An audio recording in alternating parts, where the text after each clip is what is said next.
Bismillahirrahmanirrahim. Assalamualaikum, salam budaya, salam sejahtera, salam sehat untuk kita semua. Alhamdulillah, pada kesempatan ini kita masih dianugerahi waktu untuk berbagi antar sesama.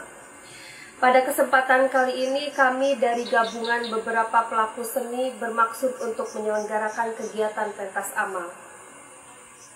Pada kesempatan ini pula akan menampilkan pembacaan karya sastra monodrama dengan judul Juru Kunci karya Rene Yves Duvalier, pembaca Edi Sutardi.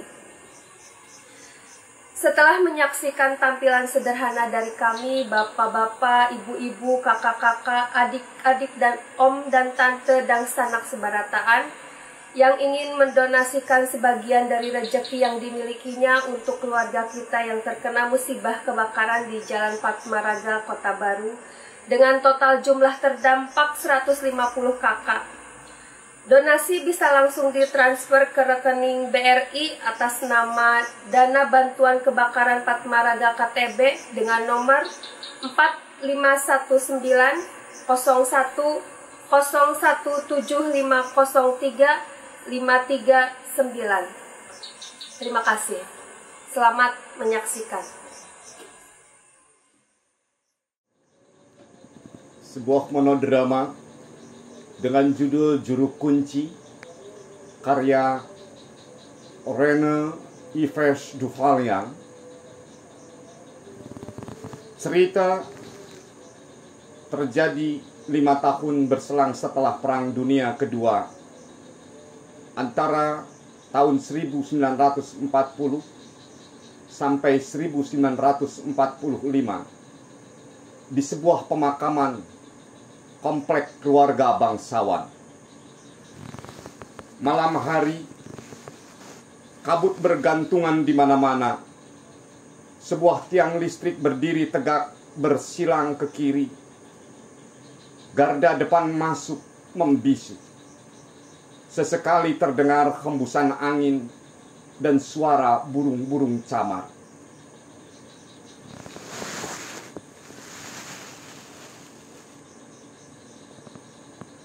Seorang juru kunci penjaga makam itu masuk dengan langkah terseok-seok. Usianya sekitar 75 tahun.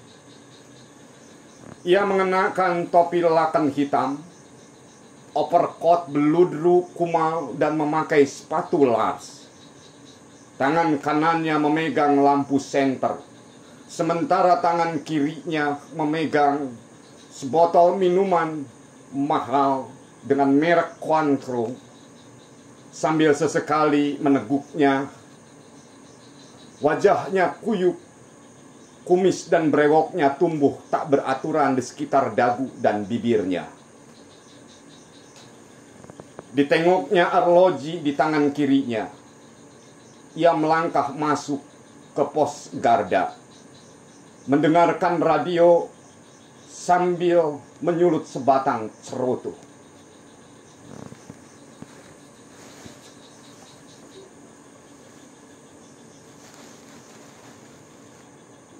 Sambil mematikan radio,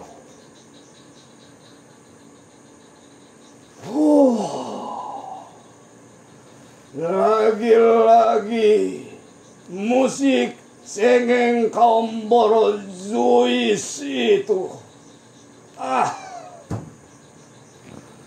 Yang setiap hari kerjanya cuma pesta melulu, dansa dansi, minum anggur, duduk di kursi-kursi empuk, hidup di puri-puri mewah, lalu omong besar ingin merubah jalannya sejarah.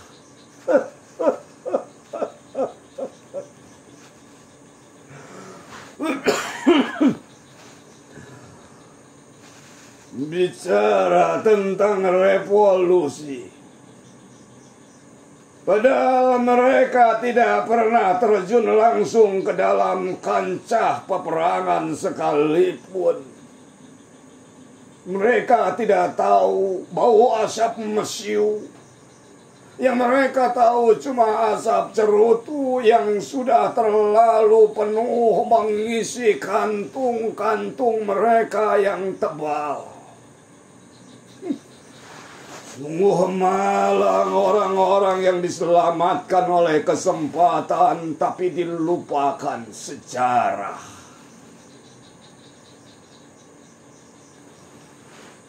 Mengisap rokoknya dalam-dalam. Diam beberapa saat, matanya menerawang jauh sambil memainkan kepulan asap rokoknya.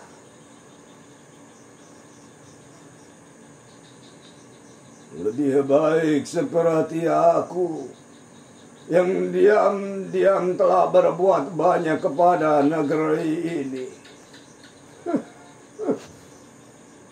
Tidak seperti mereka yang baru mendengar suara morotir di udara saja, terbiri tengacir dan bersembunyi di balik tembok puri yang dilindungi undang-undang serta kebijaksanaan pemerintah.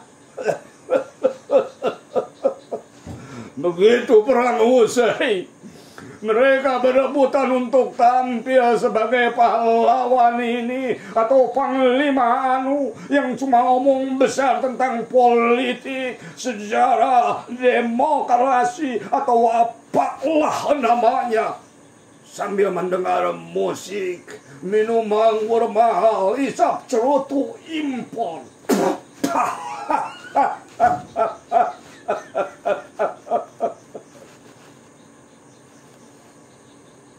Membuang rokoknya.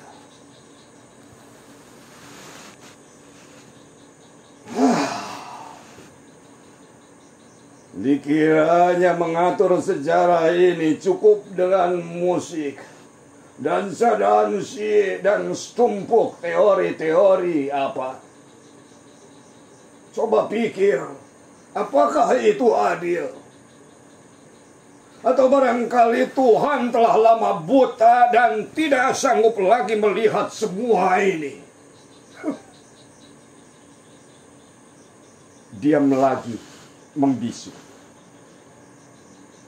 Merebuk lagi minuman dari botol, kemudian menarik napas panjang-panjang beberapa kali, membuka salah satu buku yang ada di atas meja, mengambil sebuah foto.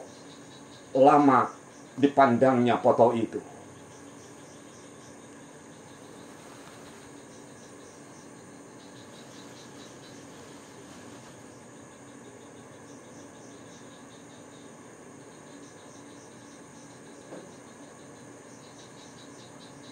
Aku bekerja di sini sudah 10 tahun lalu. Bukan karena sesuatu yang menyenangkan, tapi karena sesuatu yang memaksa aku harus tetap bekerja di sini. Yaitu karena wanita yang berada dalam potret ini. Dia istriku yang sekarang bekerja sebagai pembantu keluarga istana. Kami menikah 7 tahun yang lalu di antara desing peluru ketika kota ini dibombardir oleh musuh.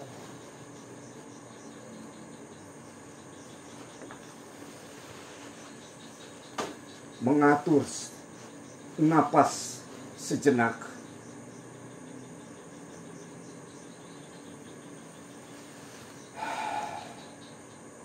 Dan putra tunggalku lahir dalam pengungsian yang hanya berumur 10 hari. Karena 2 butir peluru senjata otomatis musuhnya nyasar dan merobek-robek tubuhnya yang masih merah.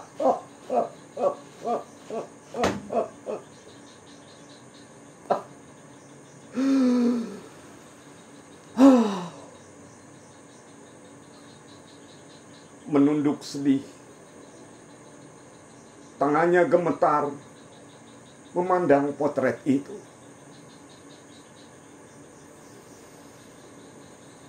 Itulah sebabnya kenapa aku masuk militer dan terjun ke dalam kancah peperangan, serta membalas dendam atas kematiannya. Dan Tuhan lagi-lagi tidak mau tahu betapa terpukulnya batinku mengalami kejadian yang begitu pahit untuk dibayangkan, apalagi dikenang.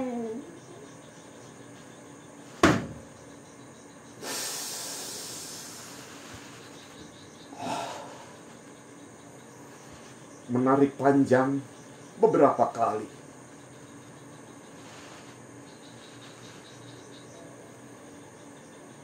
Bangkit dari lamunannya, melihat arloji di tangan kirinya, kemudian menyambar lampu senter di meja. Nah, sudah tiba waktunya untuk memeriksa komplek ini sambil bercengkrama dengan arwah-arwah borjuis itu.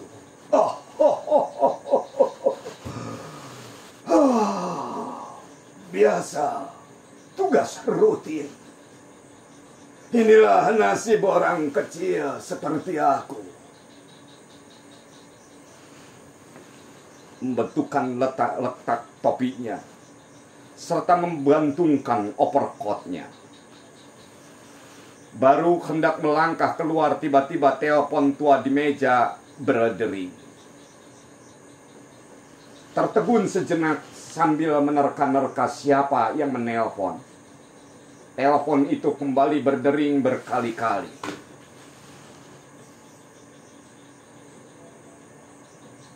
Siapa lagi yang nelpon malam-malam begini? Mengangkat handle teleponnya.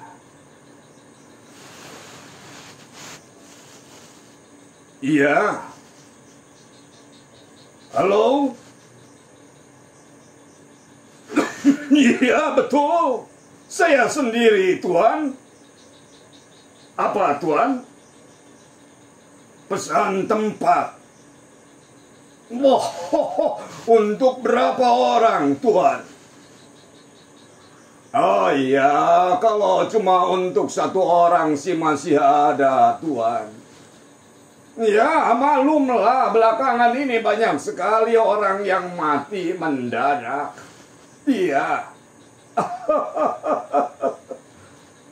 Betul. Itulah yang menyebabkan komplek ini penuh. Ya, seperti biasa, Tuan.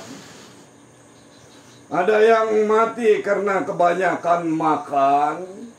Ada juga yang mati karena makan jabatan. Iya.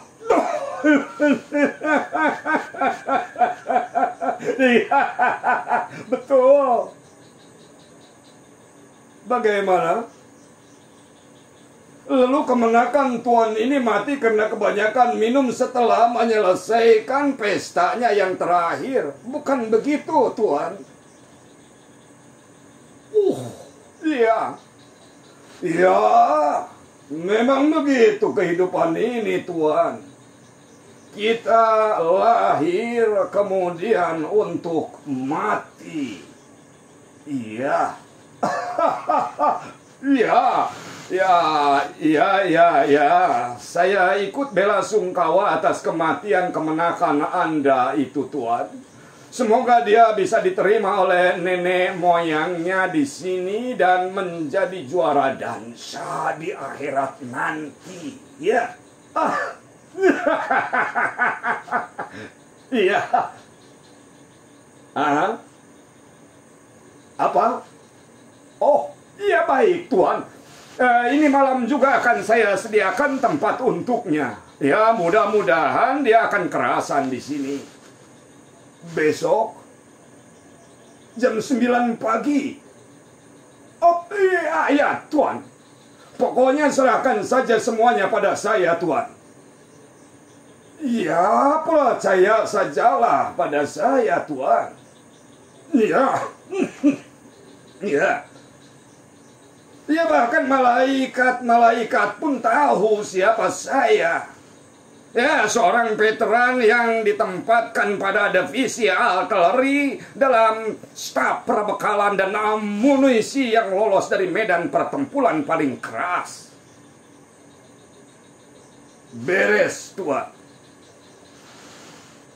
Meletakkan handle telepon.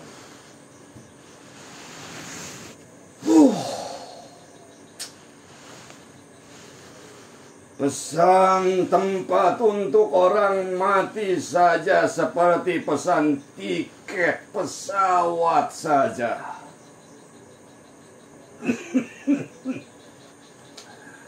Sambil batuk mengambil skop dan pacul yang terletak di bawah pintu. Melangkah keluar pos garda. Akhirnya aku yang paling berjasa bagi mereka orang-orang bolojuis itu.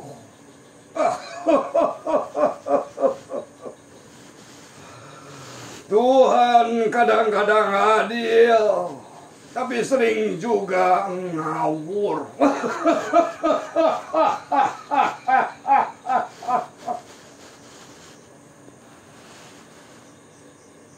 Sambil tertawa ngekeh, berdiri sejenak memperhatikan puluhan makam yang berderet. Selamat malam para arwah-arwah bolojuis. Bagaimana tidur panjang kalian? Nyenyak. Tertawa tertahan. Dengan langkah perlahan ia mencari tanah yang masih kosong.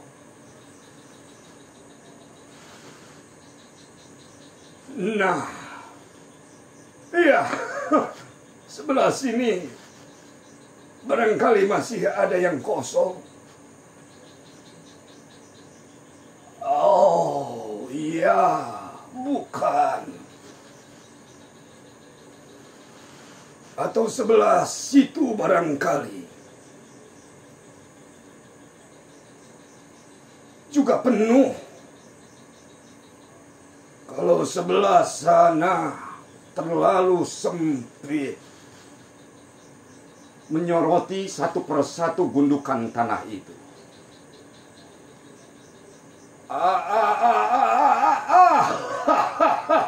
Pasti sebelah Tuan Plobert. Itu tanahnya masih cukup.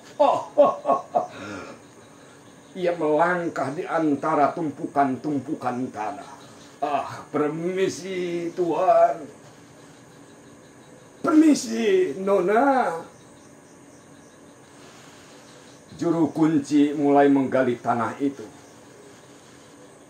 Skop dan paculnya berkali-kali menghujam ke tanah. Keringat bercucuran membasahi wajahnya.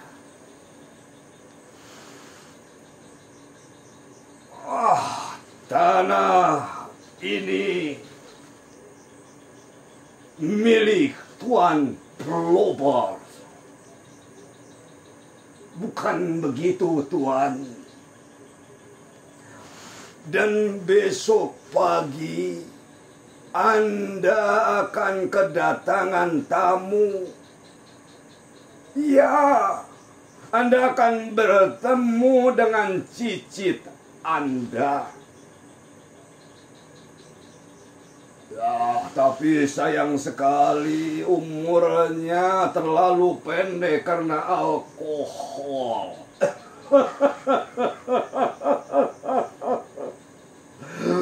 Padahal dia tampan, gagah, jagoan dansa. Banyak kontestan-kontestan yang tergila-gila padanya. Loh, sekolahnya saja di universitas nomor wahid. Tapi sayang sekali otaknya tetap kosong. Sungguh. mengharukan memang. Ya, tapi memang zaman sekarang banyak orang berumur pendek dan bernasib jelek. Tuhan.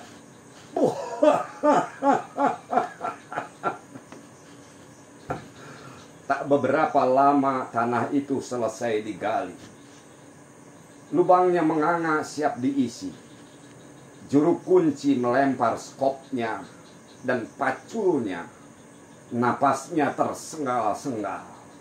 Duduk di atas makam Tuan Plover, membakar sebatang rokok, mengeluarkan botol minuman dari saku overcoat dan mereguknya. Tuan Plover, dia ini semasa hidupnya terkenal alim dan dermawan. Setiap hari libur dan waktu senggangnya, dia sering mengunjungi daerah pemukiman orang-orang miskin dan membagi-bagikan uang serta makanan. Aku ingat waktu itu perayaan hari proklamasi, ketika aku berumur 10 tahun. Plover tua ini memberiku 100 perak dan kue bikinan istana. Masa berdesak-desakan di jalanan ingin mendapatkan hadiah darinya dan bersalaman dengannya.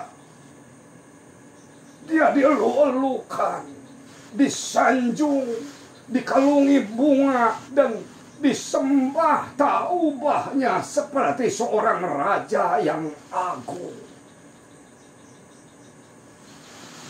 Ketika dia mati, seluruh negeri ini berduka untuknya.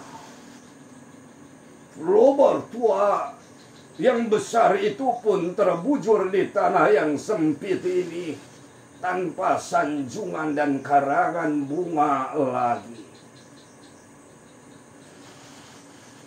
Berdiri tertatih-tatih, lalu menghampiri makam yang lain. Selamat malam, Tuan Plover.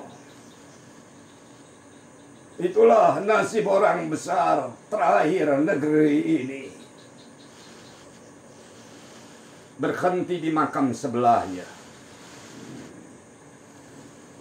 Dan ini Nyonya Isabel, istrinya.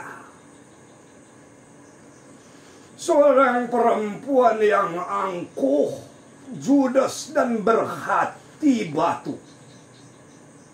Semasa hidupnya diwarnai oleh skandal-skandal percintaan yang murahan, penuh ambisi kekuatan. Ia selalu berpakaian mewah, tapi berhati terompah. Dia mati ketika revolusi kaum proletar melanda negeri ini. Semoga Tuhan mengampuni dosa-dosanya. Amin. Melangkah lagi sambil batuk-batuk kecil.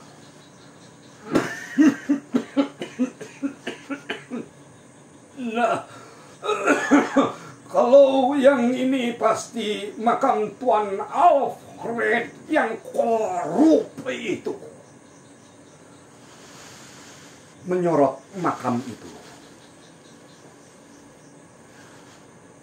Semasa hidupnya dia adalah pengacara terkenal yang justru sering membela pejabat-pejabat yang telah menyalahgunakan kekuasaan demi kepentingan perutnya yang buncit itu. Meludahi makam. Baginya hukum dan keadilan itu nisbi sifatnya. Dia adalah aktor yang paling berhasil memainkan peranannya di atas meja hijau dan penjilat terbesar abadi ini. Dengan teganya yang menyapu lantai, dia melangkah anggun memasuki ruang sidang tanpa perasaan bersalah sedikit pun. Padahal di belakang itu semua dia telah menandatangani surat kontrak persetujuan dengan iblis. Dan sebuah teater pun berlangsung dengan aktor sentralnya si Alfred tua itu. Pada waktu mati mayatnya bau tengik dan perutnya membusuk karena kebanyakan makan uang semir. Lihat makamnya yang membengkak itu.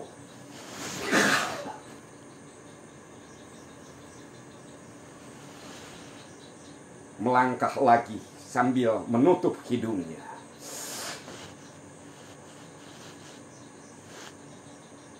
Mengapa Tuhan menciptakan orang-orang macam dia terlalu banyak di atas muka bumi ini? Orang-orang yang berpakaian bersih tapi berjiwa kotor, yang setiap harinya mengenakan topeng yang berbeda-beda, yang berbicara atas nama keadilan tapi setiap harinya mengambil keuntungan dari keadilan itu sendiri. Yang mengecewakan, mereka adalah orang-orang yang mengecap sekolah tinggi dengan predikat terpuji, tapi akhirnya hanya untuk menjadi budak-budak tirani. Coba bayangkan, sementara ribuan Alfred masih berkeliaran dengan bebas di atas negeri ini, tapi puluhan orang-orang macam aku sudah tersingkirkan dari atas muka bumi ini karena tak punya tempat lagi. Hidup seperti burung-burung cabar yang tak tahu harus di mana bersarang. Apakah itu namanya keadilan Tuhan?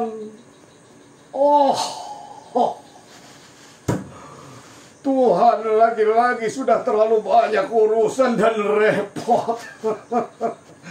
Hingga tak sempat lagi menangani nasibku dari ketinggiannya di atas sana.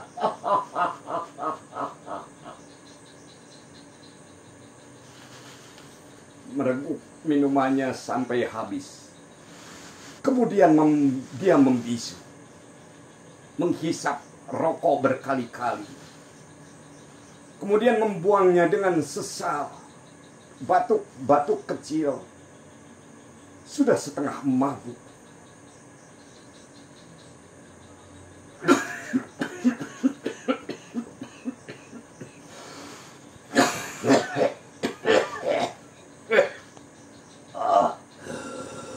Mengambil botol minumannya,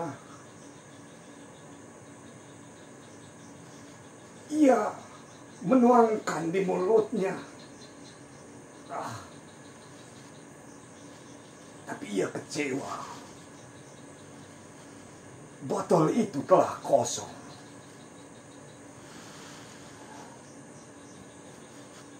Kering, tak ada sisa barang setetes pun.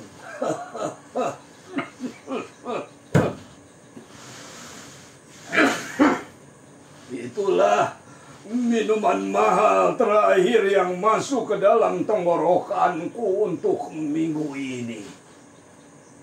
Ya, sekali-kali boleh juga lah mencicipi minuman mahal.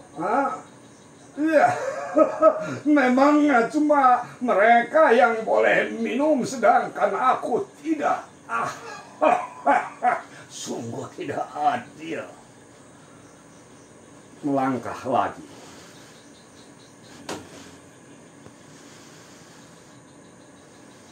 Ina juga mencari hiburan dari cairan-cairan alkohol itu. Soalnya cuma itulah hiburanku satu-satunya di sini.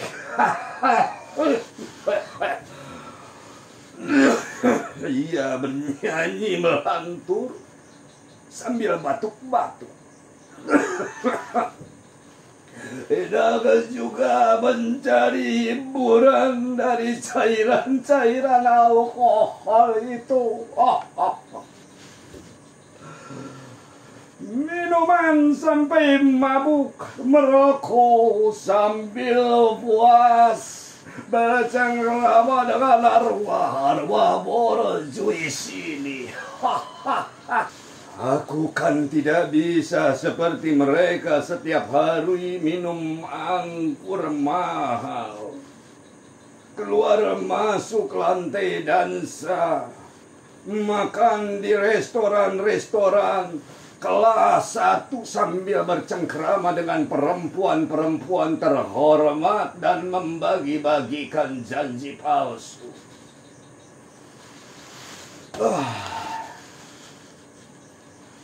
Diam lagi dan melangkah lagi sambil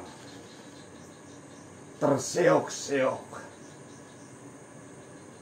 setengah mabuk. Dia tertawa sambil batuk-batuk kecil.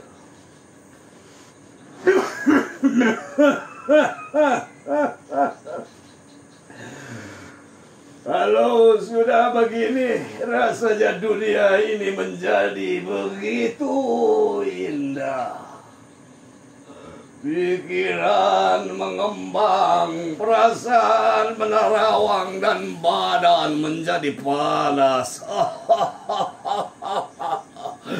Minuman itu seperti perempuan yang memberikan kehangatan, kenikmatan, dan melepaskan beban, walau cuma untuk sementara.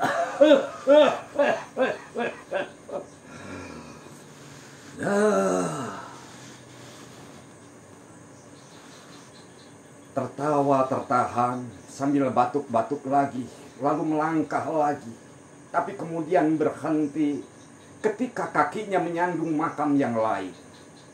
Mencoba untuk berdiri tegak sambil menyorot makam itu.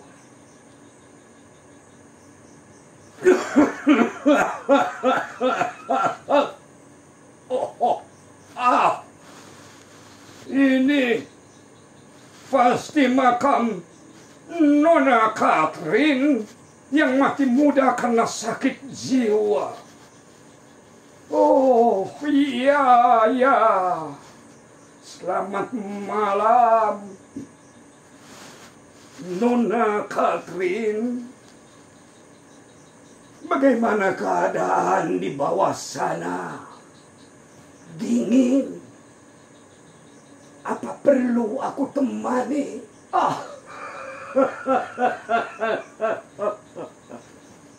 Tertawa nakal.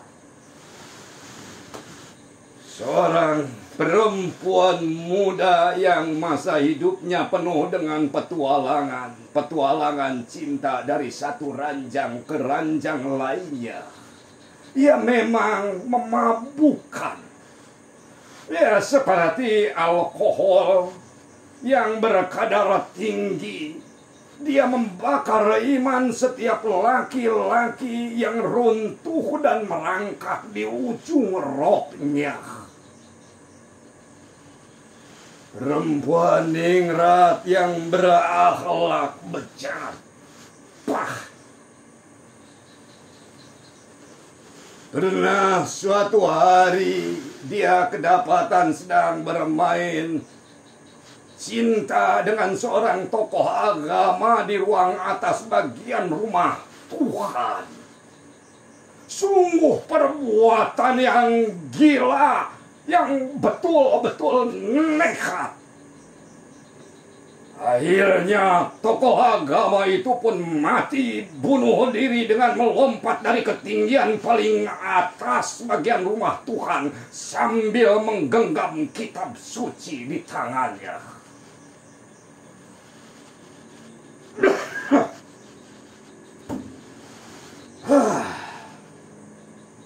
Akibat obrolan cintanya yang terlalu murahan itu, Catherine pun yang jelita itu dirawat di rumah sakit jiwa.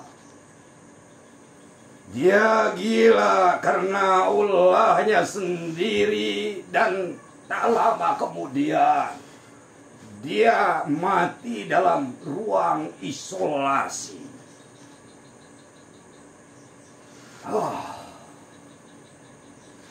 Hidup memang sandiwara panjang yang tidak pernah berkesudahan. Yang dihasilkan cuma dalih-dalih panjang tentang moral, budi pekerti, agama, filsafat yang membuat manusia menjadi manja. Terkotakkan dalam lembaga ini atau wadah anu, semua menjadi kaku, rutin dan kehilangan keyakinan diri. Akhirnya kita cuma berpikir tanpa berbuat, menggantungkan harapan-harapan pada sesuatu yang bernama nasib. Padahal kita bisa merubah nasib itu sendiri. Hidup adalah sandiwara panjang yang murni, tanpa tawar-menawar, tapi mutlak yang terkait dalam perjanjian kontrak antara kita dan Sang Pencipta, di mana kita harus memainkan peranan kita sesuai dengan kemampuan yang kita miliki dengan sejujur-jujurnya. Tanpa kepalsuan dan tipu daya yang terselubung, yang mengatasnamakan kemanusiaan tapi justru mengabaikan nilai-nilai kemanusiaan itu sendiri.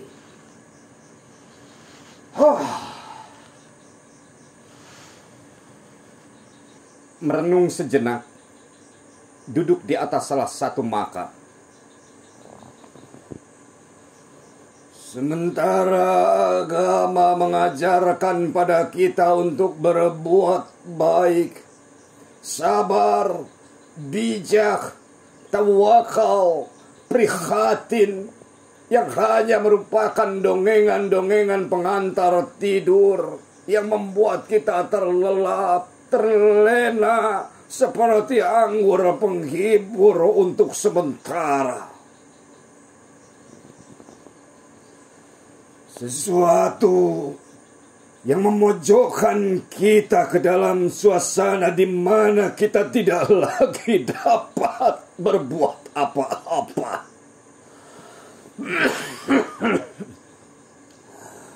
Pasrah dalam kemenangan yang tertunda, untuk kemudian kita mencari jalan pintas lain yang lebih gampang tanpa susah-susah, yaitu menipu dan membungkus diri kita dengan kepura-puraan yang tidak sejati.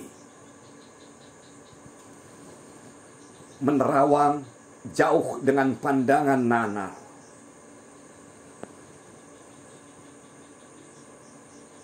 Dan Tuhan,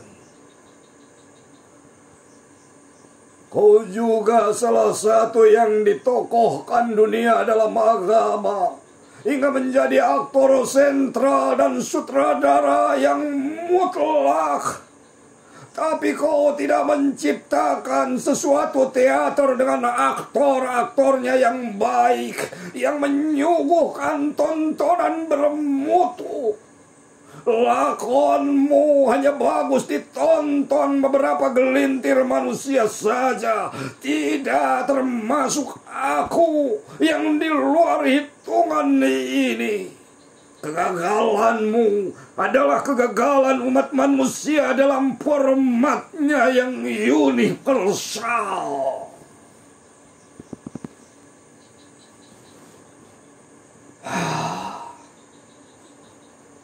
Membuang keluhannya lewat tarikan napas panjang, wajahnya tampak begitu temaram, kusut, masai, matanya segap memerah karena kurang tidur.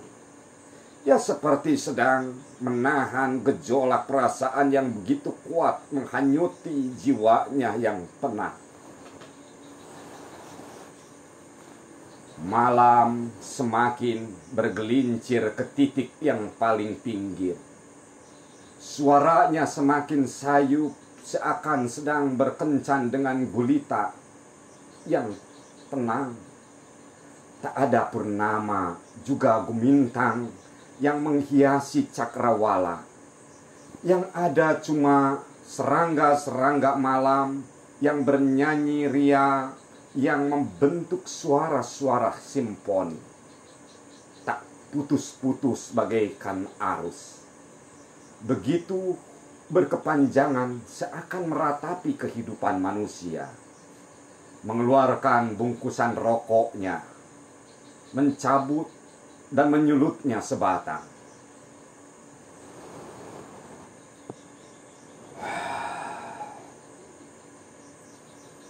Cuma di komplek inilah aku bisa bebas dan bercengkrama dengan mereka, dengan Tuhan, dengan malaikat, dan mengutarakan isi hatiku tanpa ragu-ragu. Tapi di luar komplek ini ada tata krama yang kaku, yang membuat aku tidak bisa berkata-kata. Romantika kehidupan dan harapan-harapanku telah terkubur sejak aku menyadari bahwa di negeri ini sudah tidak ada lagi keakraban yang wajar.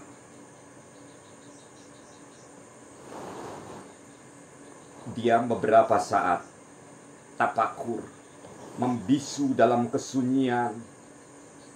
Seketika mempermainkan asap rokoknya yang dihembuskan ke udara. Sejarah selalu melahirkan tokoh-tokoh yang berhasil pada mulanya, tapi gagal pada akhirnya. Bunyi telepon berdering, bangkit perlahan-lahan, batuk kecil.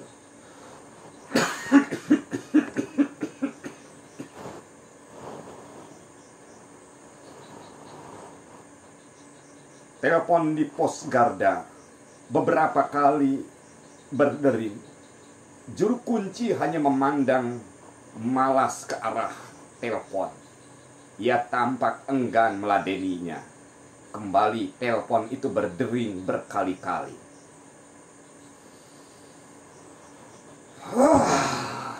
Malaikat mana lagi yang nelpon malam-malam begini? Apa dia tidak tahu kalau sudah larut jam 12 malam aku sudah tidak lagi melayani urusan-urusan yang menyangkut liang kubur apa?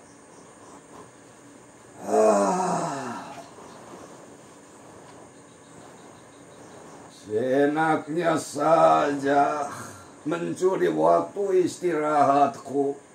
Mentang-mentang aku ini cuma juru kunci apa?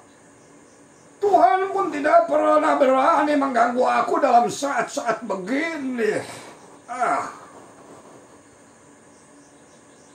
Telepon itu berdering lagi berkali-kali.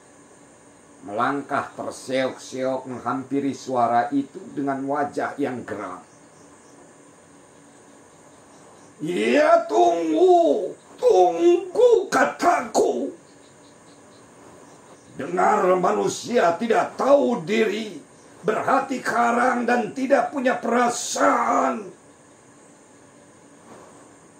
Tapi baiklah untuk kali ini aku maafkan." Ia mengangkat handle telepon sambil masih bersungut-sungut. "Halo? Iya, betul. Ini dengan saya sendiri. Ada apa? Apa? Oh. Menutup kop telepon. Mendengar suaranya. Ini pasti Tuan Kolonel, bekas komandan divisi dulu. Pasti tidak salah lagi.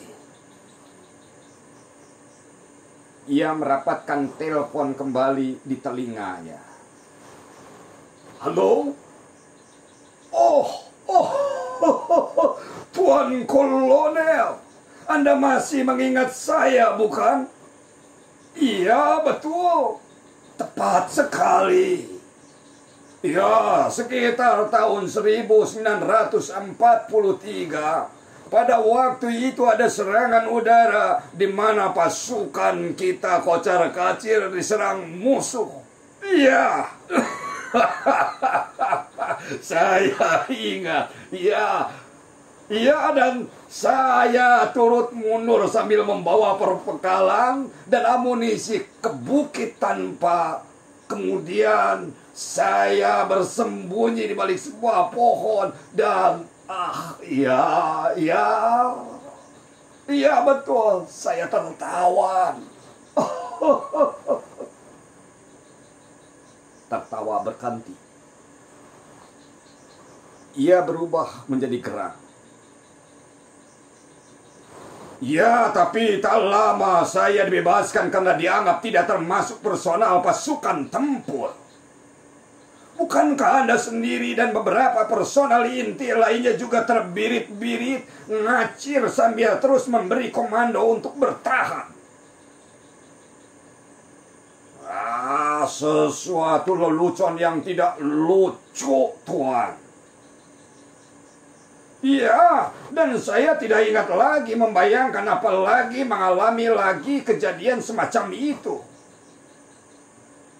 Diterjunkan ke dalam kancah peperangan yang paling keras, di mana tak seorang pun bisa pulang dengan selamat kecuali dengan mukjizat. Anda jangan berolok-olok, Tuan Kolonel. Itu semua juga saya lakukan dengan tanpa terpaksa. Iya, Tuan. Penghargaan sebagai ofisir pelopor itu ternyata hanya tinggal kenangan saja dan tidak menjanjikan apa-apa. Wajahnya berubah sendu. Malah untuk semua itu saya telah mengorbankan sesuatu yang paling berharga dalam hidup saya. Menarik napas panjang-panjang, redup kembali. Tapi sudahlah, saya tidak ingin lagi membicarakan itu, Tuan. Lebih baik kita membicarakan keperluan Tuan nelpon saya saat ini. Ada apa, Tuan? Wah,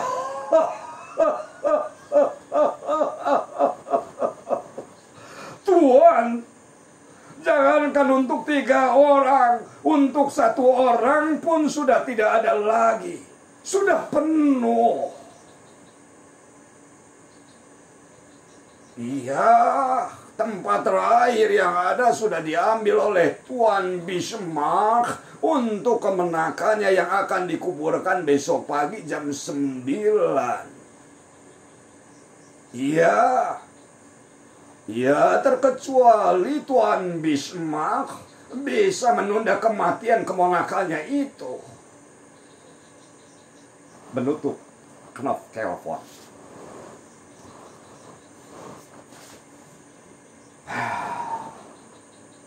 Dikiranya aku ini masih seperti bawahannya dulu apa? Yang bisa diperintah seenaknya saja.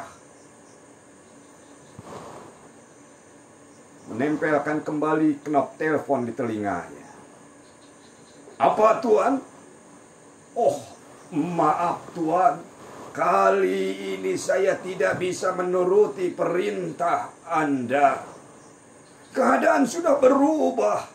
Saya telah menanggalkan tata cara usang dalam militer itu dan kini saya bebas seperti burung-burung yang terbang di udara tanpa bisa diperintah seenaknya oleh siapapun juga, termasuk oleh orang-orang macam Anda, Tuan. Kesal. Mendekatkan telepon ke mulutnya. Apa Tuan? Maaf Tuan Kolonel, saya tidak bisa menerima sogokan dalam bentuk apapun. Menutup knop telepon. Dikiranya dia itu Tuhan apa? Aneh.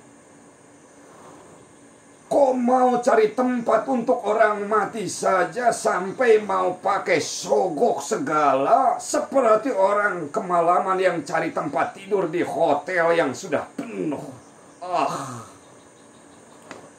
Dasar manusia yang selalu ingin melebihi alam saja. Mendekatkan kembali telepon pada mulutnya. Bagaimana Tuan? Anda sudah mengambil keputusan untuk membawanya ke tempat lain? Oh, maaf. Maaf sekali lagi, Tuan.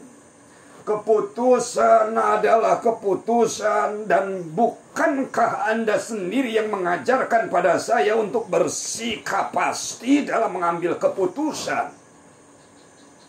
Saya tidak punya rasa kemanusiaan. Oh, no. Bukan tidak punya rasa kemanusiaan, tapi justru orang-orang seperti Tuanlah yang sering mempermainkan rasa kemanusiaan itu. Dan Anda, Tuan Kolonel, adalah aktor yang sudah kehabisan peran dalam teater dunia ini.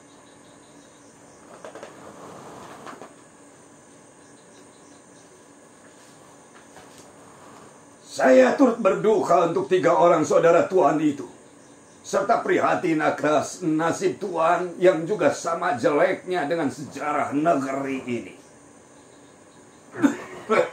Terima kasih.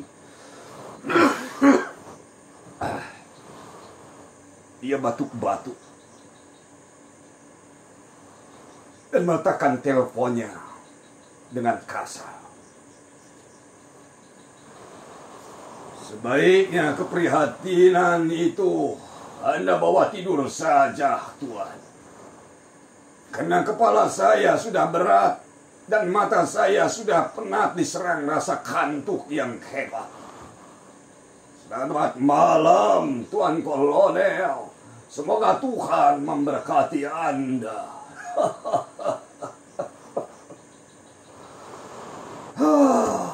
Dari dulu hingga sekarang sifatnya tidak juga berubah.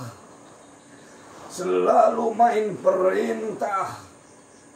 Dia kira keadaannya masih seperti dulu dalam definisi apa? Dia seorang otoriter yang kaku, yang tidak fleksibel dalam mengambil keputusan, dan sering mengakibatkan kerugian bagi orang lain. Kolonel yang tua itu rupanya masih hidup dalam masa lalunya. Sementara aku sudah meloncat ke masa depan.